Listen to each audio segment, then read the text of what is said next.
saya Maulidia Rahmah dengan NIM 123010027. Program Studi Pendidikan Agama Islam semester 6 dari kelas B. Yang terhormat Ibu Dr. Misdah MPD selaku dosen pengampu, dan pada video kali ini saya akan menjawab 3 pertanyaan terkait bisnis pendidikan, yaitu urgensi kemitraan dalam bisnis pendidikan, kendala dalam praktik bisnis pendidikan di sekolah, beserta strategi menghadapinya. Dan yang terakhir, mengenai seberapa besar minat saya untuk terjun ke dalam bisnis pendidikan. Pertanyaan yang pertama yaitu urgensi kemitraan dalam bisnis pendidikan, yang dimana kemitraan dalam bisnis pendidikan menjadi sesuatu yang sangat penting untuk dipahami. Sebab dunia pendidikan saat ini tidak lagi bisa berjalan sendiri dengan mengandalkan sumber daya internal semata. Lembaga pendidikan, baik sekolah, kampus, maupun lembaga kursus, umumnya memiliki keterbatasan dalam hal dana, teknologi, maupun tenaga ahli, sehingga kemitraan hadir sebagai solusi untuk saling melengkapi kekurangan tersebut. Selain itu, kemitraan juga mempercepat proses inovasi karena lembaga pendidikan tidak perlu membangun sistem atau teknologi baru dari nol, melainkan cukup berkolaborasi dengan pihak yang sudah memiliki keahlian di bidang tersebut. Kemitraan juga membuka akses pasar yang lebih luas, meningkatkan kredibilitas institusi di mata masyarakat, serta menekan biaya operasional karena sumber daya digunakan secara bersama-sama. Dengan kata lain, urgensi kemitraan terletak pada kemampuannya menciptakan efisiensi, mempercepat inovasi, dan memperjelas jangkauan layanan pendidikan yang tidak mungkin dicapai apabila lembaga bergerak sendiri.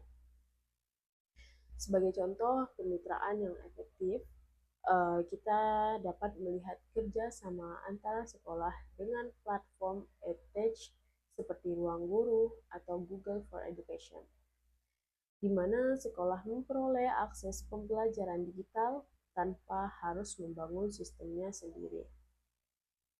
Contoh lain adalah kemitraan antara SMK dengan dunia industri melalui program magang dan link and match, yang memberi siswa pengalaman kerja nyata sekaligus menyediakan perusahaan calon tenaga. Kedua, kendala dalam praktek bisnis pendidikan dan strategi menghadapinya.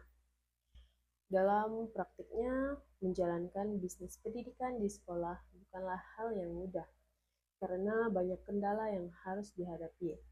Salah satu kendala terbesar adalah regulasi dan birokrasi yang ketat, mengingat pendidikan merupakan sektor yang diawasi pemerintah secara langsung, sehingga setiap inovasi seringkali terbentur izin atau kebijakan yang kaku. Selain itu, keterbatasan dana atau modal juga menjadi tantangan serius, terutama bagi sekolah swasta kecil yang sulit menarik investor, karena bisnis pendidikan dianggap memiliki return on investment yang lambat. Di sisi lain, muncul pula resistensi dari internal, seperti guru, orang tua, atau manajemen sekolah, yang khawatir bahwa orientasi bisnis akan menggeser esensi pendidikan menjadi terlalu komersial. Ditambah lagi dengan kesenjangan teknologi, kualitas SDM yang belum merata, persaingan yang semakin ketat dari lembaga besar, serta persepsi masyarakat yang masih memandang pendidikan seharusnya bersifat sosial dan nirlaba. Kombinasi berbagai kendala ini membuat pelaku bisnis pendidikan harus benar-benar cermat dalam merancang strategi agar tujuan bisnis dan tujuan mutu pendidikan bisnis berjalan seiring, bukan saling berbenturan. Untuk mengatasi berbagai kendala tersebut, ada beberapa strategi yang bisa dilakukan. Pertama, melakukan inovasi secara bertahap agar tidak menimbulkan resistensi besar dari pihak internal. Yang kedua, membangun kemitraan strategis untuk mengatasi keterbatasan dana dan teknologi. Sebagaimana sudah saya jelaskan pada bagian sebelumnya, Dan yang ketiga, meningkatkan kapasitas sumber daya manusia melalui pelatihan guru secara berkelanjutan. Yang keempat, menjaga transparansi komunikasi kepada orang tua dan masyarakat bahwa aspek bisnis yang dijalankan ditujukan untuk peningkatan mutu, bukan semata mencari keuntungan. Dan yang kelima, melakukan diversifikasi sumber pendapatan, sehingga sekolah tidak hanya bergantung pada SPP saja. Yang keenam, melakukan advokasi kebijakan kepada pemerintah agar regulasi lebih mendukung inovasi, tanpa mengorbankan mutu pendidikan. Dan yang ketujuh, yang terakhir, melakukan digitalisasi secara bertahap, sesuai dengan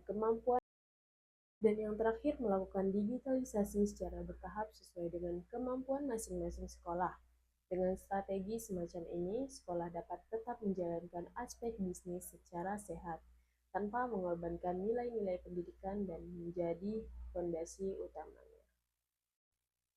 Yang ketiga, minat pribadi terjun bisnis pendidikan.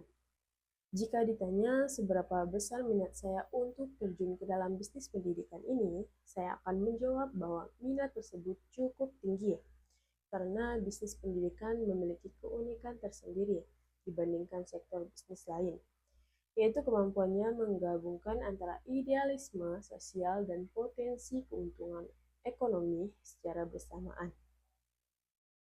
Pendidikan adalah kebutuhan yang bersifat terus-menerus atau evergreen, sehingga selama ada generasi baru, kebutuhan akan layanan pendidikan tidak akan pernah hilang, yang menjadikan bisnis ini relatif stabil dalam jangka panjang. Selain itu, populasi usia sekolah di Indonesia yang sangat besar, membuka peluang pasar yang luas, baik dalam bentuk bimbingan belajar, platform edtech, pelatihan vokasi, maupun program sertifikasi. Alasan lain yang mendasari minat saya adalah adanya dampak sosial yang nyata, karena berkontribusi dalam bisnis pendidikan berarti turut serta meningkatkan kualitas sumber daya manusia bangsa, bukan sekedar mengajar keuntungan semata. Di sisi lain, bisnis pendidikan ini juga memberi ruang untuk berinovasi dalam menjawab persoalan-persoalan pendidikan yang masih ada, seperti keterbatasan akses, kesimpangan kualitas, dan kurangnya keterampilan yang relevan dengan kebutuhan industri. Meski demikian, saya juga menyadari adanya tantangan berupa perlunya menyeimbangkan idealisme pendidikan dengan realitas bisnis, sehingga siapapun yang ingin terjun ke bidang ini dituntut memiliki kepekaan sosial, sekaligus kemampuan manajerial yang baik. Demikian penjelasan saya mengenai urgensi kemitraan dalam bisnis pendidikan, kendala serta strategi dalam praktek bisnis pendidikan di sekolah, dan minat pribadi saya untuk terjun ke bidang ini. Semoga penjelasan ini bermanfaat, kurang lebihnya saya mohon maaf apabila ada salah kata maupun perbuatan saya yang kurang berkenan, mohon dimaafkan. Sekian dari saya, billahi taufik wal hidayah. Wassalamualaikum warahmatullahi wabarakatuh.